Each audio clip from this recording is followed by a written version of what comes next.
want to let you guys know that I'm protected. I've got my rock and everything. So Fantastic. I have to ask you first. You Yes. get the season opener script and you're going through it. You get to the end. I mean, what were your reactions? My reaction was, mother. And then my second reaction was, because I'm like crying. I'm like just a wet puddle. My second reaction is I'm going to take a picture of this and I'm going to send it to John Griffin. And I posted the picture a couple days ago on my Instagram, like literally just tears just pouring out of my face. It's a lot. It's as the fans have seen, it's it's a big couple episodes. And then how was it like watching it? Yeah. I mean, watching it, watching it is heavy, man, because it's Harold is just so like magnetic. Like you're drawn in, you watch him, and it's like everything is happening right there, and it's intense. It's a lot. Like it's especially because we shot it so earlier on in the year, and actually some of that stuff in December of 2023. Like watching it back is a little bit jarring because it almost felt like I wasn't there to shoot it. And so um it's intense, it's overwhelming. It feels like I'm watching it as a fan, like everything is happening in real time, where it's like I can't believe this is happening, I can't believe this is happening, you know what I mean? I don't understand. Look, What happens if I get out of the car? Get out of... What happens if I refuse to play along? Do I end up back at the hospital again? Does it start all over? I don't know what's happening right now, but the park, the tree, it's just down the street. No, Please. no. You can't no. do this. You can't just show up at my door, say the things you've said, tell me my son is alive. Robert, I wanted to tell you too, congratulations on joining, because I never thought that this is a character that would ever enter the series. So I guess I'll just start with you. How do you prep for this character? Because he's like, I mean, he's monumental to this whole like world and everything. So I don't know if you get the offer and if you just start binging the show to get an idea so that when you go to set, you're ready to go.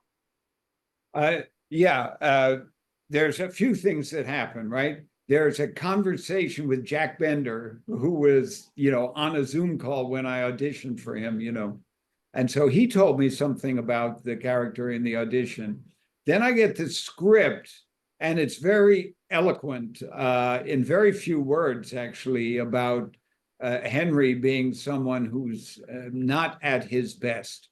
He's had a very hard time, and he's drinking too much, and he's not inclined to trust anybody. And so I have that.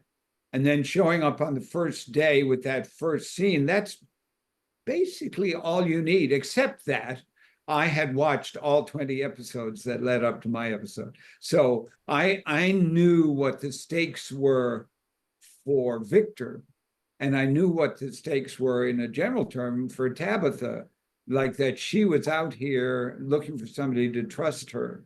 And my job was two things: to not trust her at all at the beginning, and to figure out a way to let my, decades-old shell crack open to let some light in. And then Catalina, for you, this is, I mean, it's got to be stressful to play this character because you left on such a crazy cliffhanger at the end of season 1, and then even in the Culver Theater, there's the Q&A, and there's so much that you can't say. Like, I've seen up to episode 5, so I know what happens. But even for you, going from episode 1 to even episode 2, there's so much that was bottled up. So I'm like wondering for you, how is it finally able to like just say, okay, this is what people can kind of know what happens with my character so far. Exactly, because I still cannot tell you what I know, which is a lot. It's just exciting. This season is exciting. I think this season is about the loss of fear for her. I think the first season is just like complete panic. Season 2, she just needs answers, but she's still like very fearful of what she's gonna find. And then season 3, I think it's more like, I'm gonna make it happen. Like more active in trying to find ways to figure out a way to leave. I think they told me, I can't remember when they told me, because I am the annoying actor that asks many questions when I get a script. I'm like, what is, what? And then, so when I read that, you know, she was going to leave, I'm like, what is she going to bring? Is she going to find answers? Is she going to like bring help? Is she going to, with the police? Who is going to go with you? And I think they had to tell me it was going to be Victor's dad. But I don't think they like to say much. But I'm the annoying actor that likes to push, and I need a few answers. And they told me that it was going to be Victor's dad, and I thought it was very interesting because what I've read, a lot of the people that have these theories and all that stuff is like, well, Tabitha is out because she's going to connect with Victor's sister, and probably Victor's sister is going to, but nobody said anything about the father.